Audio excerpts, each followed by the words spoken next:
Bon, eh ben, merci beaucoup d'être tous venus. Donc, je m'appelle Christophe de Dinchin. Je suis développeur chez Red Hat, qui est une société américaine. Et je suis tombé dans l'informatique quand j'étais petit, quand j'avais 12 ans. Et à l'âge de 18 ans, j'ai publié un jeu qui s'appelle Alpha Waves, dont je vais vous parler aujourd'hui. Donc, le sujet principal, ça va être l'histoire d'Alpha Waves, qui est, d'après le Guinness Book des records, le premier jeu de plateforme en 3D. Et de mon point de vue, le premier jeu 3D amusant, parce qu'on interagissait avec les objets qui étaient dedans. Donc, c'est le premier jeu 3D où il y avait vraiment des objets qu'on pouvait toucher, sur lesquels on pouvait rebondir, etc. Donc, vous avez qui circule donc la dernière boîte qui me reste de la version ST, qui est la première qui est sortie, la version originale. Et vous avez ici un Atari ST portable qui s'appelait le Stacy, qui était donc la machine sur laquelle j'ai fini le développement. J'ai commencé sur un STE et j'ai fini sur cette machine-là. Donc normalement, le disque dur doit encore contenir le code source si j'arrivais à rallumer la machine. Mais le code source, je l'ai ailleurs, il est publié sur Internet. Donc, voilà, donc je vais commencer par vous montrer un petit peu à quoi ressemblait le jeu. Si je pose le micro à côté du haut-parleur, on entendra les bruits, je pense. Hein, on va tenter le coup. Donc, voilà le démarrage. Le démarrage était un petit peu psychédélique. Vous pouvez reconnaître la fonte Chicago, qui était très à la mode à l'époque. Des effets comme on en faisait, ça se fait plus ça, dans les jeux aujourd'hui. Voilà, et donc, vous avez mon nom en bas, et je laisse défiler ce bandeau parce que il est assez amusant. C'est le genre de truc qu'on faisait dans des jeux à l'époque, on ne se permettrait plus du tout ce genre de choses aujourd'hui. Donc, où je remercie tous mes copains, des copains dont certains... la plupart, en fait, j'ai gardé le contact avec eux, mais donc ça, c'était mon copiole, par exemple, à l'époque, quand j'étais étudiant. Eric Motet, c'était le directeur technique d'Infogrames, etc. On va partir en français. Alors, pour pouvoir faire cette démo, il a fallu que je me rappelle où est-ce que j'avais mis la protection. Je parlerai un petit peu de la protection après, de façon à pouvoir la débrancher, parce que les codes, sinon, il faut aller les chercher, c'est compliqué.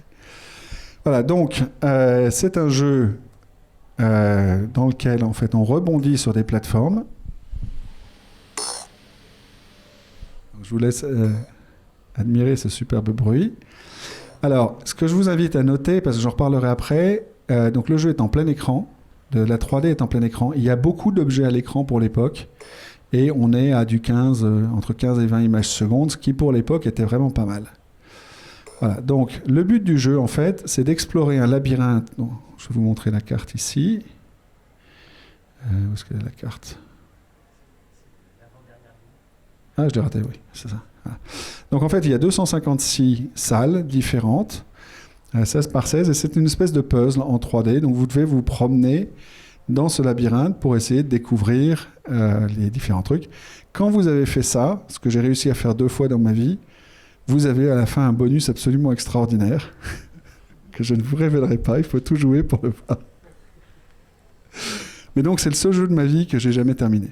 Je suis pas un gamer du tout, je suis un programmeur et c'est le seul jeu que j'ai été obligé de terminer parce qu'il fallait que je vérifie qu'on pouvait aller au bout. Voilà. Donc, si tout se passe bien, donc par exemple j'avance comme ça, je me dirige, voilà je l'ai raté, donc si je le rate, je tombe par terre. C'est pas très facile à faire avec le petit doigt en fait. Je vais peut-être devoir poser le... Parce que sinon la démo va pas être très très convaincante. Je vais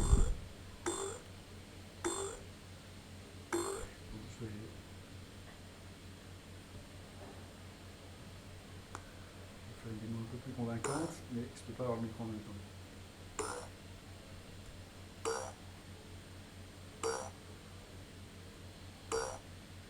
Donc là, c'est vachement convaincant.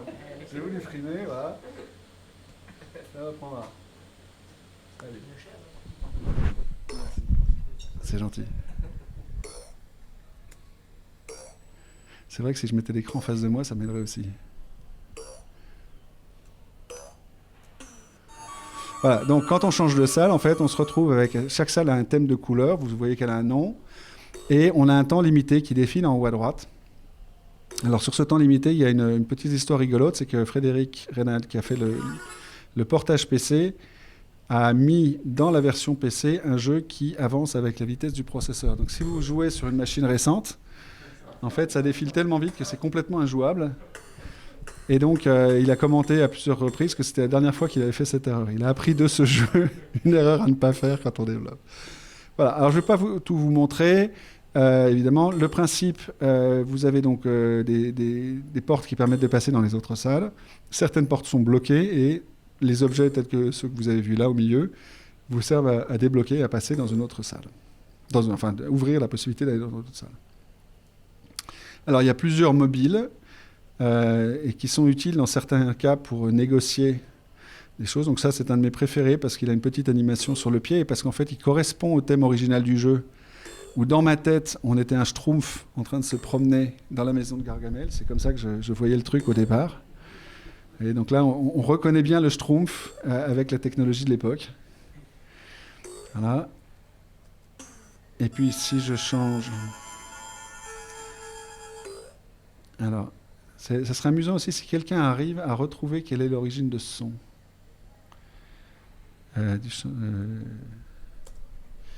Donc, si par exemple je prends celui-là, alors celui-là, il est fait pour être extrêmement mobile.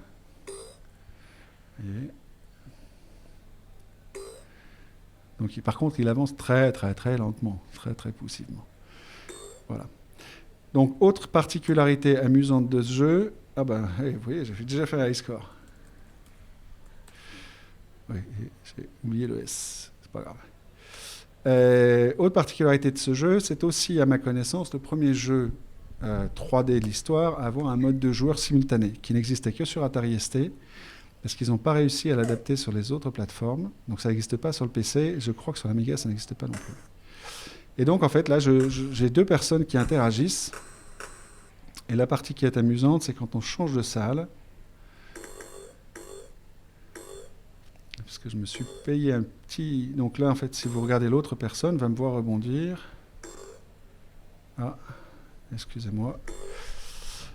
Je croyais que j'avais sauvé la config, mais apparemment non.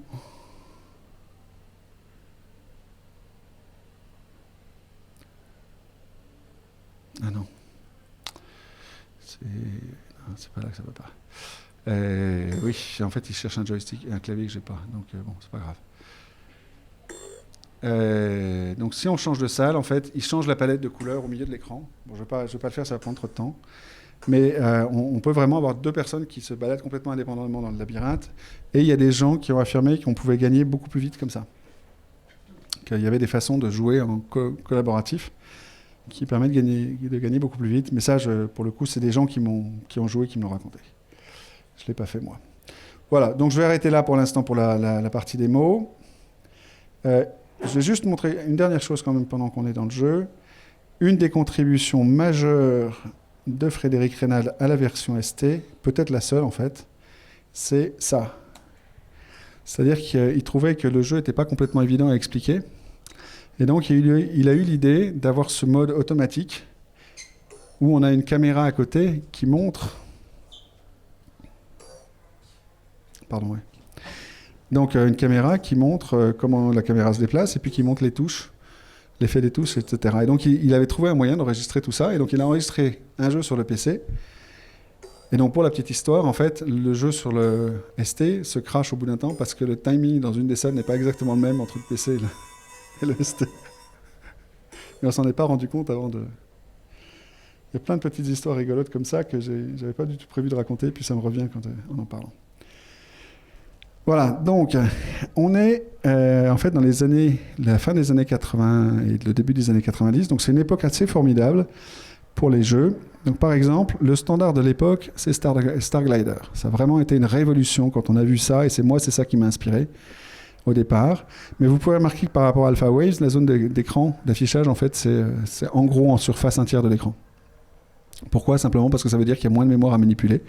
Et donc, comme le remplissage de polygones coûte très très cher, c'était vraiment une partie importante.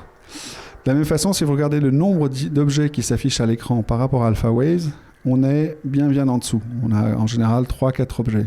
Par contre, ils ont des objets qui sont globalement un petit peu plus compliqués. Et puis si vous regardez par rapport à ce qu'on fait aujourd'hui, vous verrez que le clipping, c'est-à-dire l'effacement des objets à distance, est extraordinairement agressif. On a 5 carreaux, et au bout de 5 carreaux, on ne voit plus rien, les objets disparaissent. Voilà, ça, c'était aussi des limites, parce que les calculs se font en nombre entier sur 16 bits, et qu'en fait, si on veut faire cette limite-là, que vous voyez, c'est à peu près la taille du cube d'AlphaWave, c'est la même chose, c'est les mêmes raisons. On pouvait faire des multiplications 16 par 16 vers 32, et puis ensuite faire un swap pour décaler et obtenir une valeur 16 bits.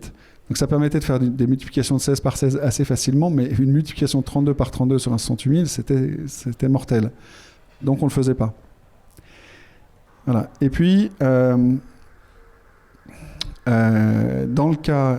les jeux de l'époque, l'interaction en 3D qui existait à l'époque, c'était en gros, on tirait sur des trucs avec des missiles. C'était à peu près tout ce qu'il y avait. On pouvait à la rigueur rentrer dans le sol, mais vous passiez à travers les autres objets comme vous vouliez, etc. Et donc l'AlphaWaves a vraiment innové de ce point de vue-là, en étant, à ma connaissance, le premier jeu où vraiment tous les objets, on peut les toucher, on peut faire quelque chose avec. Alors, je cite un autre jeu qui s'appelle Overtank 3D. Celui-là parce que John Carmack continue à insister à appeler ça le premier jeu 3D sur PC. Alors c'est faux parce que c'est de loin pas le premier, et d'autre part parce que c'est pas un jeu 3D, c'est de la fausse 3D. Donc à la rigueur, on peut appeler ça le premier programme en 3D de John Carmack, mais ça va pas beaucoup plus loin. Voilà, donc, mais néanmoins, on est encore dans la même technique de zone d'affichage très limitée. C'est de la fausse 3D. En fait, il n'y a qu'un seul axe de rotation, qui est l'axe vertical. Et des icônes qui, si vous regardez bien, ils vous regardent toujours. Ils sont toujours face vers vous. Il n'y a aucune rotation d'icônes ou rien du tout. Donc ça, il apprendra à faire ça avec Wolfenstein et avec d'autres, à faire du plaquage de textures et des trucs techniques comme ça, qu'il a pratiquement inventé. Mais à l'époque d'Overtank, il n'a pratiquement rien de vraiment innovant. Mais bon, on sait ce que John Carmack est devenu après. Alors par contre, si vous voulez de la vraie 3D de qualité, il y a Falcon, et ça, c'est 2 ans avant AlphaWaves, et c'est assez impressionnant, parce que si vous regardez bien, là, pour le coup, il y a une zone d'affichage 3D qui est limitée, mais où il y a quand même beaucoup d'objets, et surtout, c'est par défaut. C'est-à-dire qu'il y a un mode, on va le voir tout à l'heure, où on peut avoir de l'affichage 3D sur l'écran complet. Donc c'est pour ça que je n'affirmerai jamais que AlphaWaves est le premier jeu 3D, parce que franchement, Falcon avait fait un boulot excellent. Vous voyez, là, il y a même une ombre projetée assez compliquée, etc. C'est vraiment... il y avait un boulot, une qualité 3D là, qui était assez impressionnante pour l'époque. Par contre, vous voyez que dès qu'on est en mode plein écran, on est à 2 images par seconde à peu près, ou 3 images par seconde. Donc on est tout de suite sur quelque chose de très très ralenti. Mais pour un simulateur de vol à l'époque, c'était le standard, c'était ce qu'on savait faire.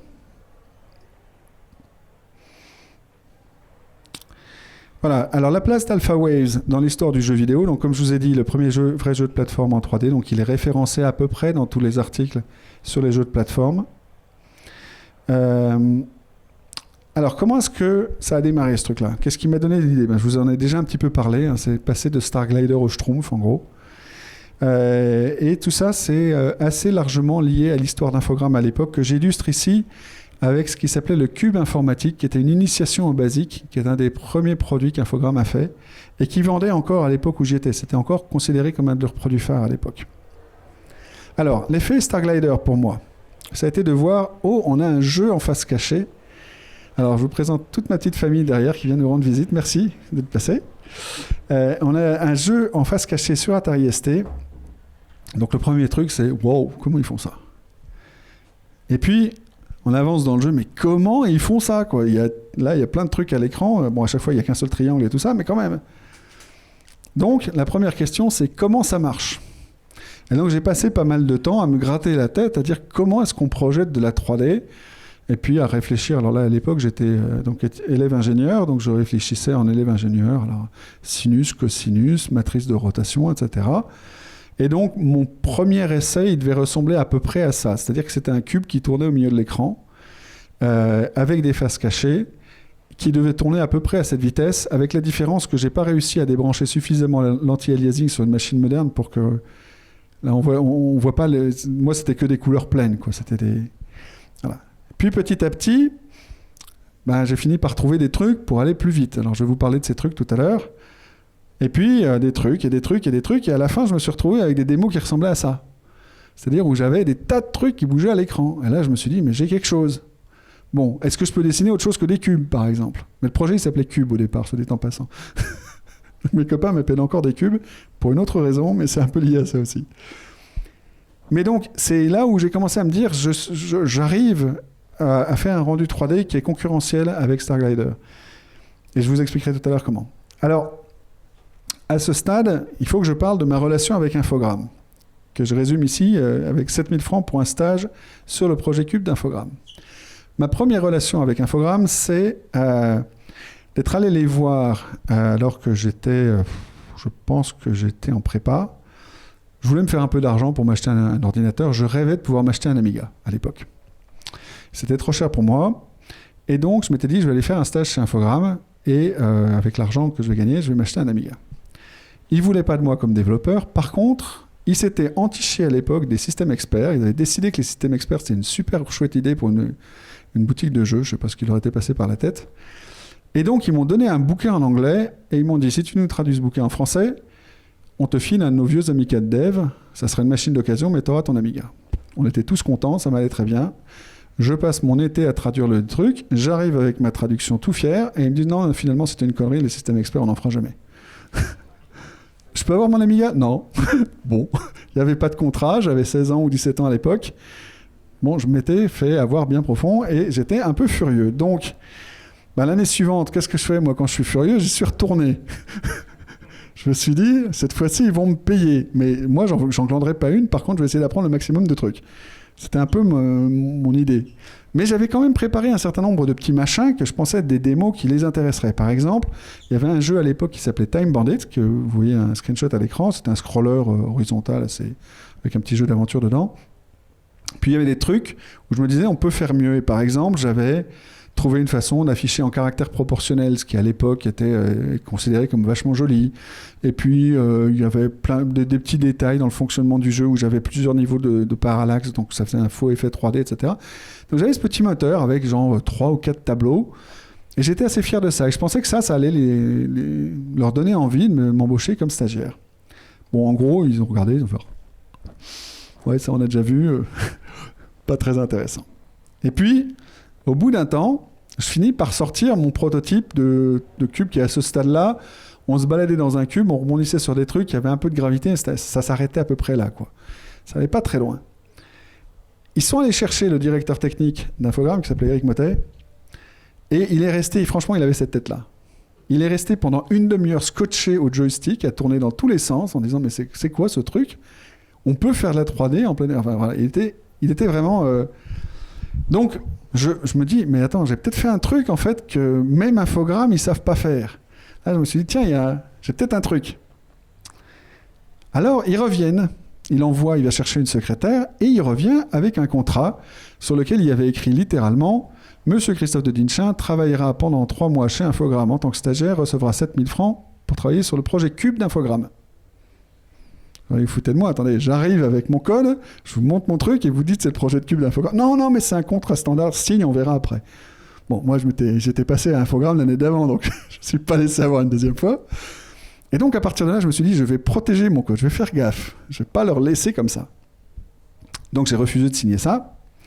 Et donc, s'en est suivi quelques mois de négociations relativement féroces où j'avais toujours ma disquette dans ma poche, où il y avait genre 2 développeurs à Infogrames en qui j'avais à peu près confiance suffisamment pour leur montrer des listings. Jamais leur laisser la disquette, jamais leur laisser le vrai truc. Et je finis par obtenir des royalties. Alors je me souviens très bien du moment où j'ai fini par céder pour les royalties. Donc, j'ai déjà raconté, désolé, il y a des gens qui l'ont déjà entendu dans cette salle, mais... donc en fait, j'avais 18 ans, 19 ans, quelque chose comme ça. Enfin, j'étais vraiment naïf comme tout. J'avais pas la moindre idée de comment fonctionnait un contrat de royalty. Mais je me disais, j'ai écrit le jeu, c'est moi qui ai tout fait. C'est au moins 25%, ça peut pas être moins. En dessous, il m'arnaque.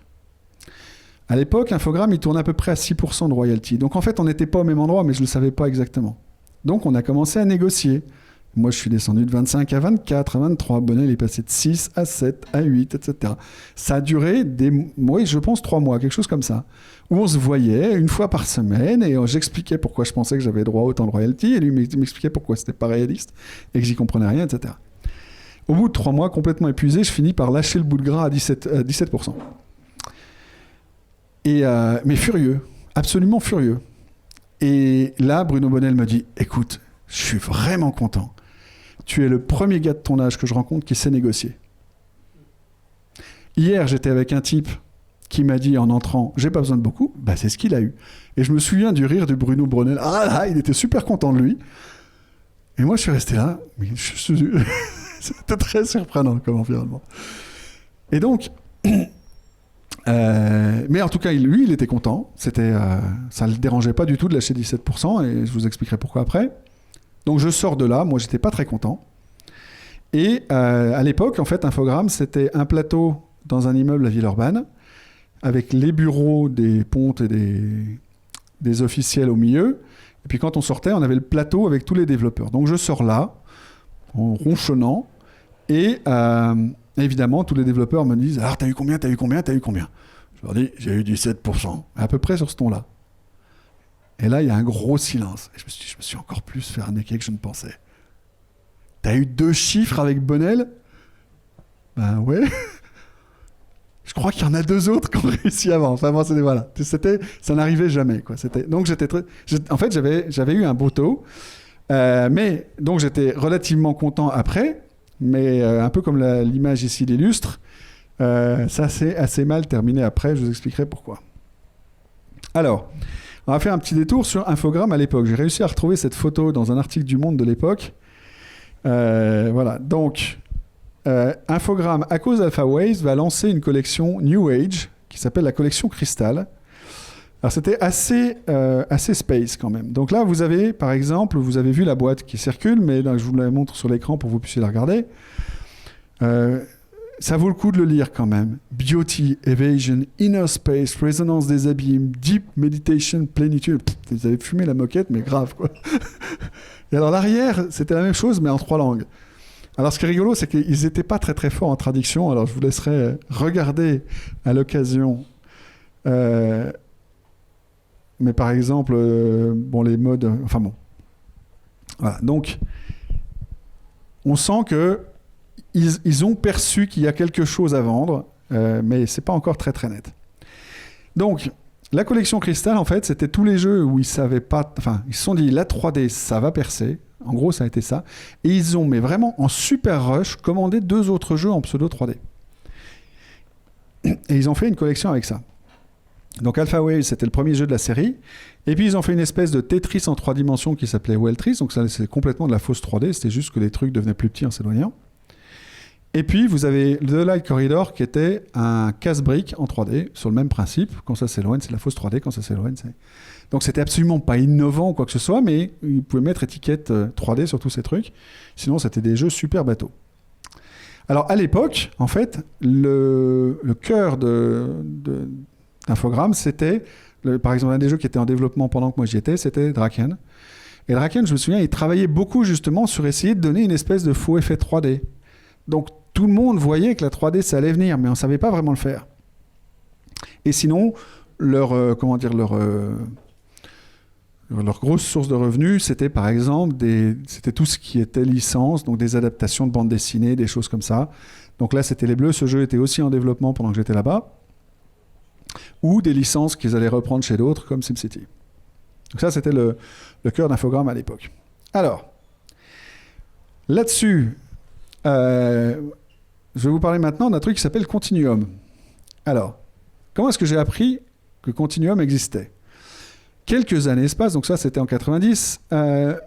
En 98, on a déménagé aux États-Unis avec ma petite famille. Et puis là, j'ai commencé à envoyer des mails sur des listes de distribution avec une distribution assez massive. Et j'ai commencé à avoir des retours sur des gens qui me disaient « Ah, mais c'est toi qui as écrit le jeu Continuum ?» Alors je me disais « Non. » « Ah, c'est toi qui as écrit le jeu Continuum ?» « Non. » 3e, 4e, là je commence à me dire « Ça ressemblait à quoi le jeu Continuum ?» Ah, bah c'était un jeu en 3D, c'est le premier jeu 3D qu'on a vu. Oh, c'est quoi cette histoire ? Et donc, en fait, ce qui s'est passé, c'est qu'Infogrames a sous-licencié à une société américaine qui s'appelait Data East le jeu qu'ils ont renommé Continuum. Et j'ai un souvenir assez net, je peux me tromper, mais j'ai un souvenir assez net qui m'ont toujours dit que ça se vendait absolument pas aux États-Unis. Donc, je pense qu'en fait, ils m'ont complètement grugé de toutes les royalties aux États-Unis. Bon, probablement parce que j'avais négocié un taux de royalty qui ne leur convenait pas. Voilà, alors, les revues de ce jeu ont été, et surtout avec le thème New Age qu'Infogrames avait fini par imposer dessus, les revues n'ont pas toujours été très très brillantes. Et en gros, ça allait de gens qui étaient relativement enthousiastes. Celui-là, il dit que ça peut vous accrocher en quelques minutes. J'ai le souvenir, alors il y a un article que je n'ai pas réussi à retrouver, c'était Génération 4, qui avait écrit un article sur Alpha Waves qui se terminait en disant, en gros, l'auteur de ce jeu, on ne sait pas ce qu'il a fumé, mais on aimerait bien avoir la même chose. J'aimerais bien retrouver cet article, mais je ne sais pas où il est. Voilà. Si quelqu'un me le retrouve, ça sera... Voilà. Mais donc, globalement, c'est un jeu qui a eu, je pense, un assez bon succès, en tout cas d'estime. Assez clivant, c'est-à-dire qu'il y a des gens qui trouvaient qu'il était beaucoup trop dur et qui ne jouaient pas du tout. Ils s'arrêtaient au bout de 10 minutes. Mais il y a eu quelques revues, d'ailleurs, qui le torpillaient là-dessus en disant... mais il y a une revue américaine, par exemple, qui avait écrit « Ce jeu est absolument extraordinaire sur le plan technique. Il a juste oublié qu'un jeu, on doit pouvoir y jouer. » Un truc comme ça. Enfin, je ne sais plus exactement comment c'était tourné, mais ça voulait dire ça. Voilà. Et donc, aujourd'hui, on peut encore le trouver sur plein de sites d'abandonware. Donc, on peut le retrouver sur Wikipédia, sur... c'est lequel, celui-là je crois que c'est abandonware.com, un truc comme ça. Des rétrospectives qui le citent comme étant l'innovation de l'année 90. Un site en russe, je trouve ça rigolo de trouver des... Voilà. Alors, quelle a été l'influence d'Alpha Waves ?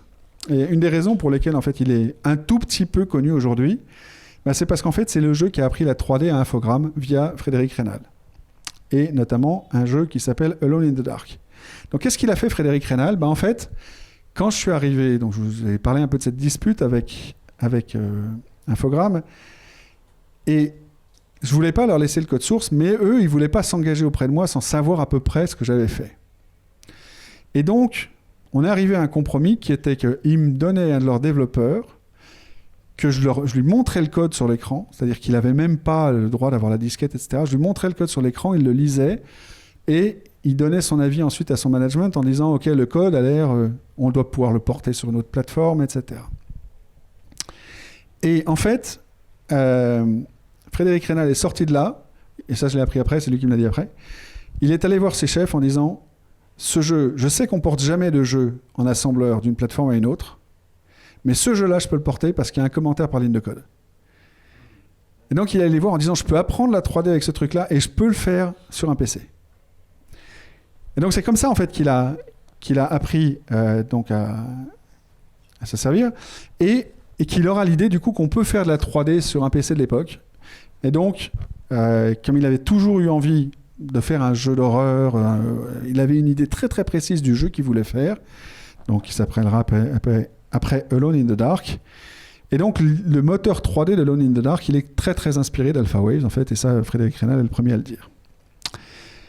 Alors, Alone in the Dark, c'est le jeu qui va vraiment lancer Infogrames. Je crois que c'est le premier qui a dépassé, je crois que c'est le million d'unités ou le million d'euros de dollars de revenus ou je sais pas quoi.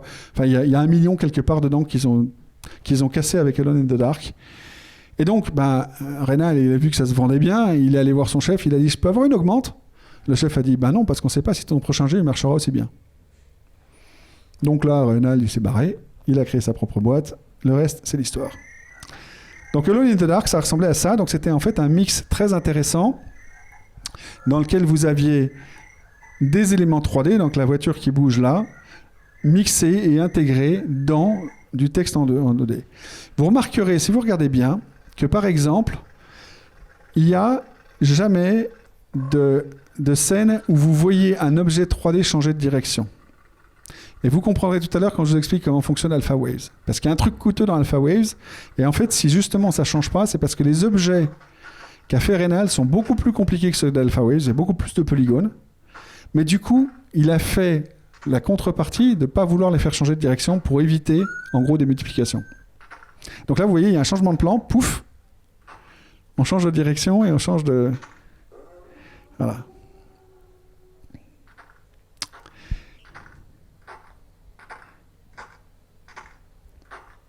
Alors, les côtés géniaux de Alone in the Dark ne me doivent absolument rien. Le côté ambiance, les sons, tout le côté film horreur, etc., ça, je suis absolument pour rien. Ça, c'est complètement rénal et il mérite tout à fait sa place au panthéon des développeurs de jeux. Voilà. Donc, alors, maintenant, je vais finir en fait en parlant un petit peu de la technologie.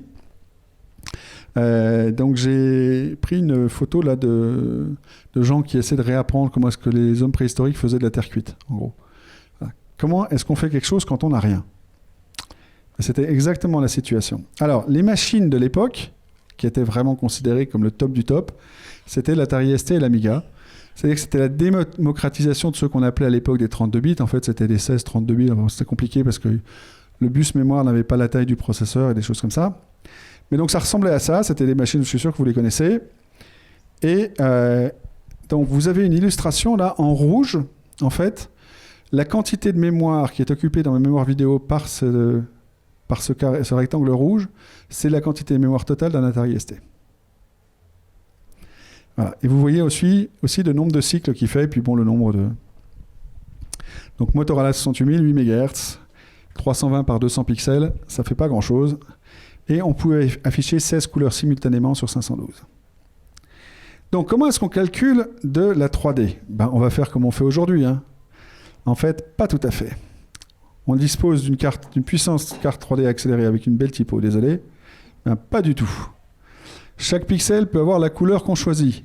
Non, pas du tout.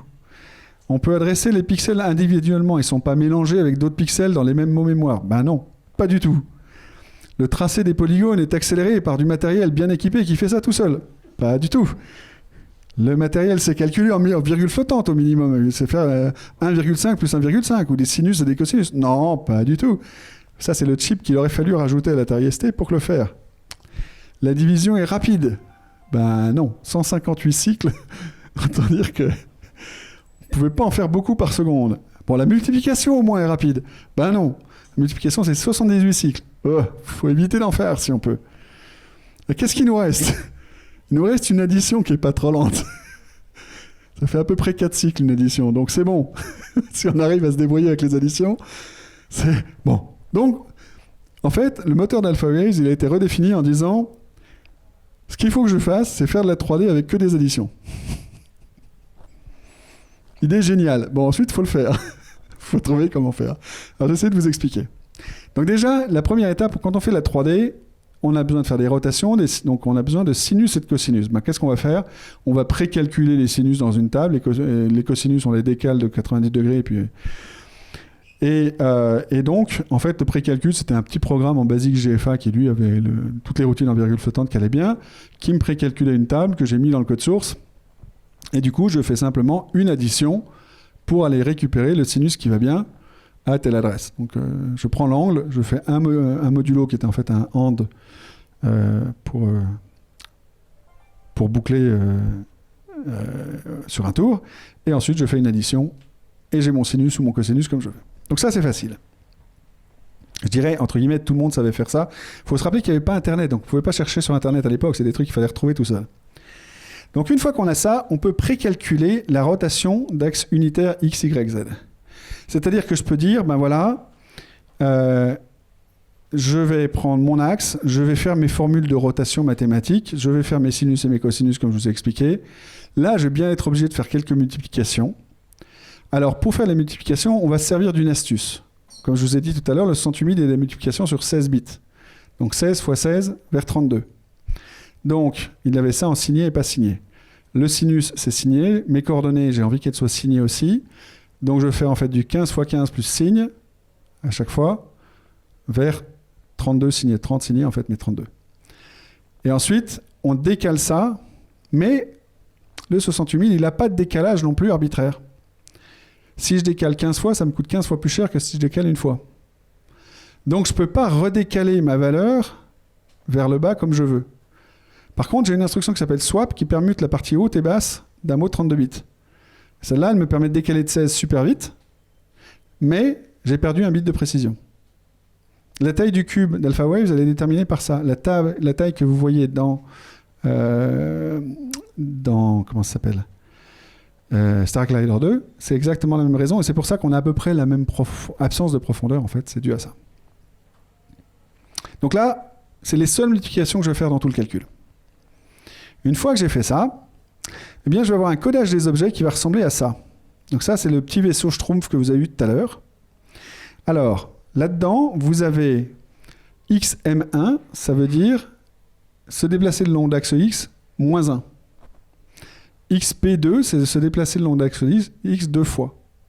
Donc j'ai pris mes axes précalculés du début, je les ai stockés en fait, c'est-à-dire qu'au moment où j'ai fait le calcul au départ, ensuite je l'ai ajouté à lui-même, ça m'a fait 2 fois, j'ai ajouté au premier, ça m'a fait 3 fois, j'ai ajouté 2 fois celui de 2, ça m'a fait 4 fois, puis 5. J'ai préstocké ça dans des endroits en mémoire, et ensuite quand je vais lire un xp2 par exemple, je vais aller relire le calcul que j'ai déjà fait. D'accord ? Et donc, quand je fais mon xm1, ça correspond à se déplacer comme ça, le long de l'axe x qui est en bleu.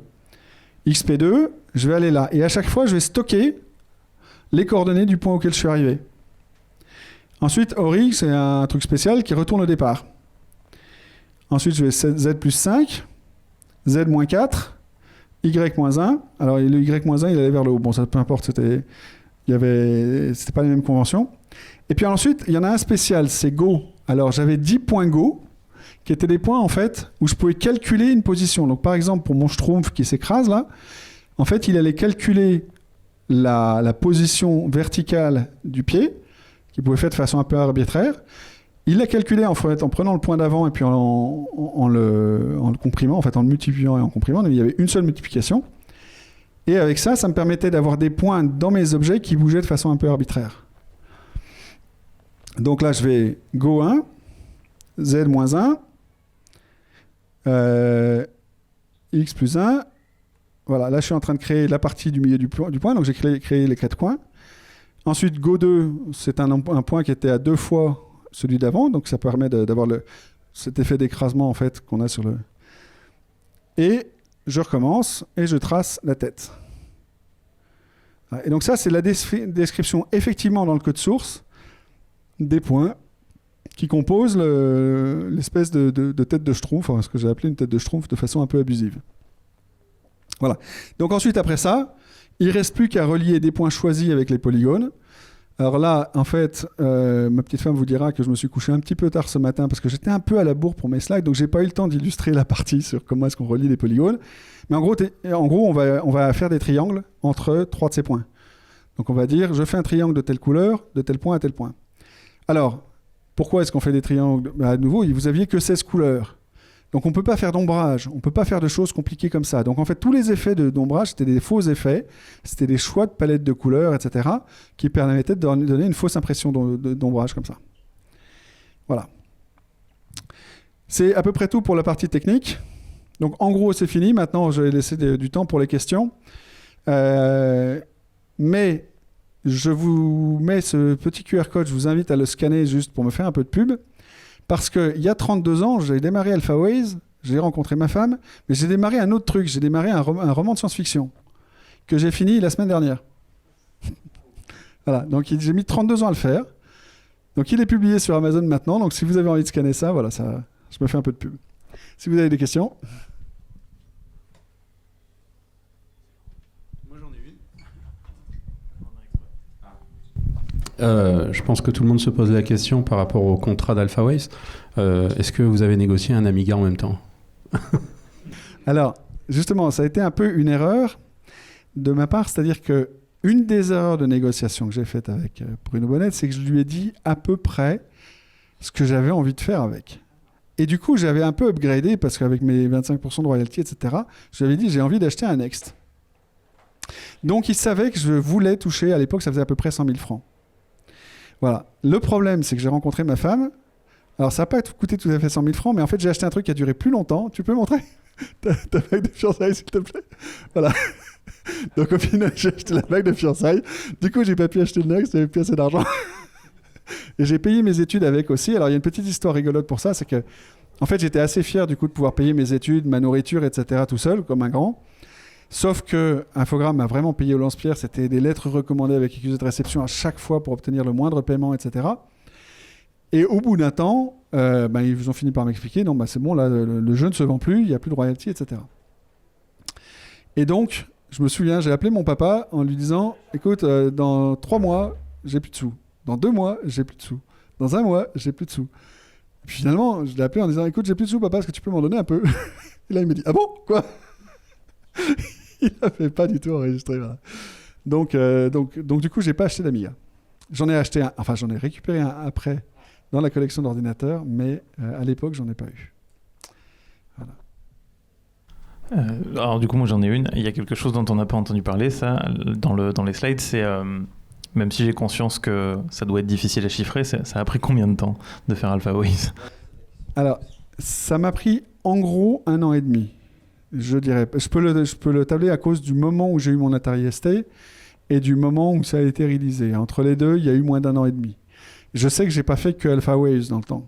J'ai fait le Time Bandit et des trucs comme ça. Donc, je pense que la durée, ça a dû être de l'ordre de l'année et demie. Ensuite, il y a eu aussi pas mal de temps qui est difficile à chiffrer, à discuter des aspects contenus avec Infogrames. Puisque, en fait, j'avais un moteur, mais je n'avais pas tous les tableaux.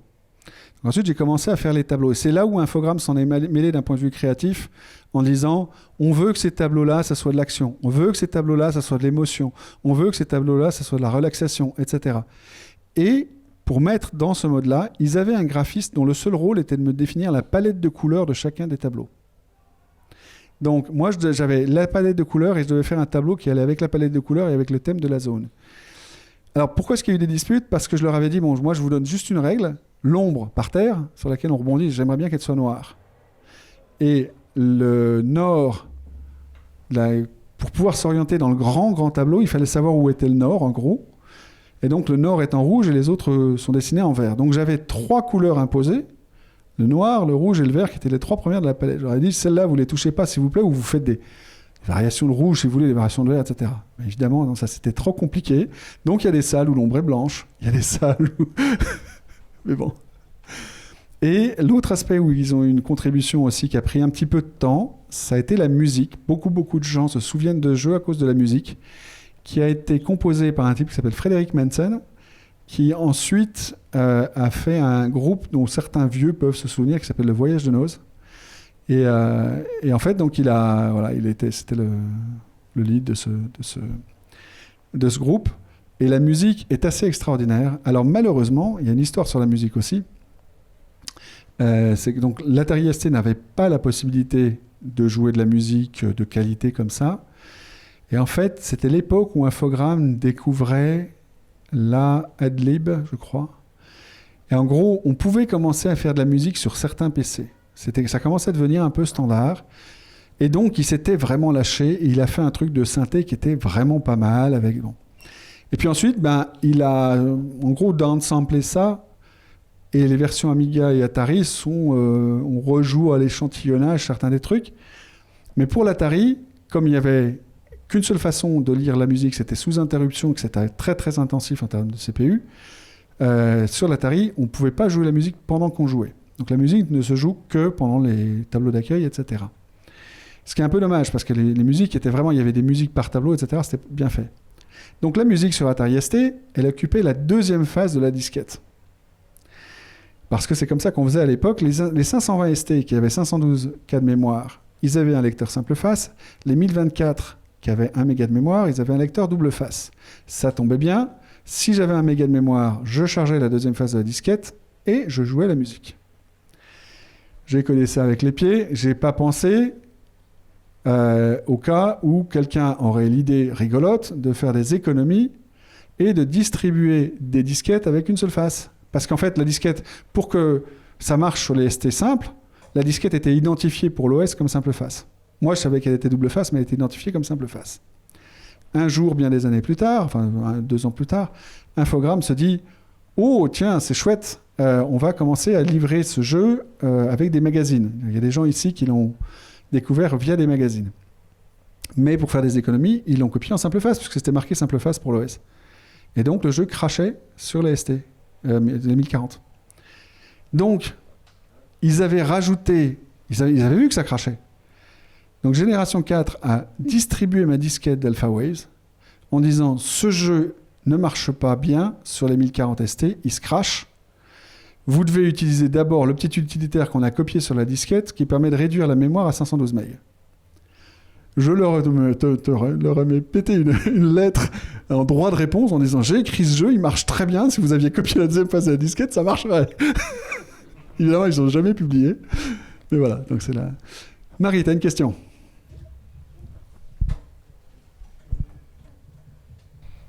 Mais pourquoi ça t'a pris seulement 1 an et demi pour faire le premier jeu 3D alors que ça t'a pris 32 ans pour faire un livre? C'est une super bonne question. C'est une super bonne question. En fait, parce que le jeu, il y a quelqu'un qui m'a dit, là, il faut le boucler. Tu vois, quand je l'ai amené chez Infogrames, à ce moment-là, c'est devenu un travail. C'était un truc que je faisais pour m'amuser, puis c'est devenu du jour au lendemain un travail. Le livre, c'est toujours resté un truc que je faisais pour m'amuser. Donc je le faisais quand j'avais le temps, quand j'avais l'inspiration, quand j'avais envie, etc. Et en fait, j'arrivais pas à trouver la fin. J'ai mis 32 ans à trouver une fin. La fin est complètement géniale. Faut vraiment... non, mais scanner le truc, sérieusement. La fin est géniale. Voilà. Heureusement que Bruno Bonnell travaille pas dans l'édition, du coup. Du coup, je suis passé par Amazon, parce que là, je sais à l'avance quel royalties il y a. Maintenant, je sais pas s'ils le vendent... Enfin, d'ailleurs, on tombe toujours sur les mêmes problèmes. Hein. J'ai voulu l'offrir en Kindle à une amie qui vit aux États-Unis. Elle ne peut pas le télécharger parce qu'elle est aux US. Je ne peux pas offrir un Kindle à un Américain. Ce livre, justement, il est par rapport au vécu dans cette société chez Infogrames ou... Non, ça n'a pas grand-chose à voir. L'histoire du livre, c'est comment est-ce qu'un jeu vidéo sauve l'humanité en demandant l'aide de dinosaures. Voilà, si ça vous donne pas envie de le lire... Est-ce qu'il y a d'autres questions? Ouais. Là, on est dans les années 80, il n'y a pas Internet. Comment on fait pour faire des algos 3D, optimisés, tout seul? Alors justement, c'est ça qui est très rigolo, c'est que dans les années 80, comme tu dis, il n'y a pas Internet. Donc, ce que tu fais, c'est que tu es élève ingénieur, tu vas piocher tes bouquins de maths et tu essaies de deviner comment ça marche. Et tu inventes des algorithmes qui ne sont pas efficaces. J'ai parlé par exemple de mes algorithmes de rotation d'axe. Ils sont merveilleusement inefficaces si je les regarde aujourd'hui. Parce qu'en fait, ce que je ne savais pas à l'époque, c'est qu'il y a des mathématiciens géniaux qui ont remarqué que les rotations avec perspective, etc., peuvent être modélisées par un truc qu'on appelle des quaternions. Et c'est comme ça que tout le monde fait aujourd'hui. Toutes les cartes graphiques aujourd'hui, ce n'est pas des vecteurs à 3 dimensions, c'est des vecteurs à 4 dimensions. Il y en a un qui code en gros pour la perspective. Et on fait des multiplications de matrices toutes simples. Enfin, toute simple. C'est une multiplication de matrice très bateau. Les algorithmes que j'ai là-dedans font des rotations à la mano, etc., qui sont extrêmement inefficaces. Mais heureusement, ils ne le font pas souvent. Ils le font une fois par image, donc c'est pas très très grave. Mais donc ça veut dire qu'on se trompe beaucoup. Alors en fait, il y a plein d'algorithmes comme ça que j'ai redécouverts. Il y en a un où j'ai un souvenir assez cuisant de ça. C'était... il y avait à l'époque, si vous regardez les vieux magazines de l'époque, un programme qui s'appelait MuSolver, qui était un truc sur Macintosh qui permettait de résoudre des systèmes d'équations. Donc vous mettiez sinus x égale 3 fois y, et puis, je sais pas, y au carré égale x moins 1, ou des trucs comme ça, et puis vous trouvez une solution numérique à ça. Bon. Et donc, pareil, je m'étais posé la question, comment ça marche ce truc-là? Et j'avais eu l'idée d'étendre dans le domaine matriciel un algorithme qu'on nous avait appris en classe prépa, ou peut-être en classe prépa, je crois, qui s'appelle l'algorithme de Newton, qui permet de trouver le minimum d'une équation. Et je me suis dit, cet algorithme, on le fait comme ça en 2 dimensions, mais on pourrait le faire en 3, 4, 5D. Et donc, il suffit d'avoir des matrices avec des dérivés, etc. Et puis, on arrive à trouver la solution comme ça. Et c'est, je pense, l'algorithme qu'utilisait TK-Solver. Donc, très très content de moi, je code ça en GFA basique, et j'arrive avec ma petite disquette à la Fnac. C'était comme ça qu'on faisait des démos à l'époque. Je mets ma disquette dans un ATRST et je commence à montrer des graphes d'équations, des résolutions d'équations, des machins. J'étais très très fier de mon programme, qui franchement était au moins aussi bien que TK-Solver, parce que par exemple, il faisait des calculs en nombre complexe et des choses comme ça. Donc j'étais assez content de moi. Et là, arrive un étudiant de genre 25 ans derrière moi, qui me dit « Ah, tu utilises l'algorithme de Newton-Raphson ». Parce que lui, il était étudiant en université, je sais pas quoi, il avait sa bibliographie, etc. Et là... Ah, mais c'est connu, j'étais super fier de mon algorithme, maintenant il est très connu, il a été inventé dans les années 60 ou quelque chose comme ça. Et dans le même genre, je ne sais pas si vous avez vu, j'ai fait une démonstration au début, et à un moment donné, il y a un des mobiles qui a une forme ronde. Je ne sais pas si vous avez remarqué que l'ombre était octogonale, mais le rond, il était parfaitement rond. Et en fait, j'étais très très fier de moi, là aussi, parce que j'avais généralisé un algorithme que j'avais désassemblé dans la ROM du ZX Spectrum. Donc le ZX Spectrum, en fait, il traçait des lignes super vite et des cercles super lentement. Et je m'étais demandé pourquoi. Donc j'avais essayé de désassembler les routines pour comprendre comment ça marchait. Et donc pour les lignes, l'algorithme était complètement incompréhensible. Il faisait une addition, une soustraction par tour, et il traçait des lignes comme ça. Je ne comprenais pas du tout comment ça marchait, quoi. Bon. En fait, cet algorithme, il est très connu maintenant, et vous aurez pas beaucoup de... Enfin, il suffit de regarder sur Wikipédia comment est-ce qu'on trace des lignes dans un ordinateur. Et maintenant, son nom m'échappe. Quelqu'un peut-il m'aider? Bresenham, voilà. Donc, c'est l'algorithme de Bresenham, il est super connu. Bon. Et mon tout premier programme vendu, c'était pas AlphaWave, c'était un truc qui s'appelait Spectrum Plus, qui est sorti à peu près 15 jours avant que Sinclair sorte un nouveau modèle de Spectrum qu'ils ont appelé Spectrum Plus. Ça, c'était une grande réussite. Donc Spectrum Plus, c'était un programme qui fournissait des primitives graphiques supplémentaires au Spectrum, parmi lesquels des cercles, des polygones, des trucs comme ça, remplis avec des motifs comme sur le Macintosh, et des choses comme ça. Et pour les cercles, en fait, quand j'avais fini par comprendre comment ça marchait cet algorithme de Bresenham pour les lignes, dans la ROM du Spectrum, j'avais compris qu'en fait, c'était en train de calculer une dérivée et puis de faire des calculs de déplacement incrémental le long de l'axe X ou Y selon les cas. J'ai dit, mais on peut généraliser cet algorithme. On peut le généraliser à n'importe quel polynôme. Donc, par exemple, à x2 plus y2 égale 1, l'équation du cercle. Et donc, j'avais fait un algorithme qui faisait des cercles super ronds. Et en faisant, en gros, une addition, enfin deux additions et une soustraction par tour. Donc, c'est pareil, ça va très, très, très vite. Et ça allait beaucoup, beaucoup plus vite que la ROM du Spectrum, qui, elle, faisait des calculs en virgule flottante de sinus et de cosinus pour faire ensuite un polygone, quoi. Donc c'est pareil, c'est un algorithme, je me suis dit, j'étais super fier de moi et tellement fier que je l'ai remis ensuite dans AlphaWaves et que j'avais un mobile qui était là juste pour montrer que je savais faire des cercles. Ça servait vraiment qu'à ça. Et jusqu'au moment où Internet est apparu, et là je me suis rendu compte que l'algorithme il a été inventé par M. Bresenham en 61 parce que lui il avait très très bien vu que ça marchait pour plus que les lignes. C'est juste les ingénieurs de Sinclair qui eux n'avaient pas repéré. Donc comme quoi on faisait tous les mêmes erreurs, hein. Je veux dire, effectivement, Internet a changé la recherche de ce point de vue-là d'une façon hallucinante. J'avais une question technique, entre guillemets, sur AlphaWave. Le nombre de... Vous avez fait un calcul pour savoir combien le nombre maximum d'objets vous arriviez à animer en même temps sur une scène. Et en même temps, est-ce qu'il y a comment dire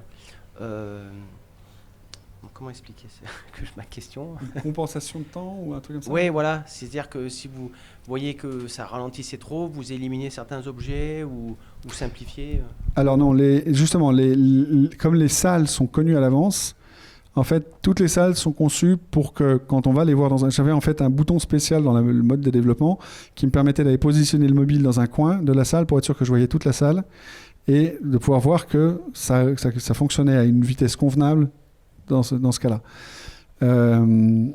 Donc c'était ma méthodologie de test, c'était est-ce que ça reste utilisable? Mais à l'époque, le standard était à peu près 10 images secondes. Hein, donc on était... Donc il y a quelques cas, vous pouvez faire ramer AlphaWaves dans certains cas, parce qu'il y a un petit bug dans le Z-clipping, dans un cas particulier, qui a été introduit quand je suis passé aux routines d'infogramme.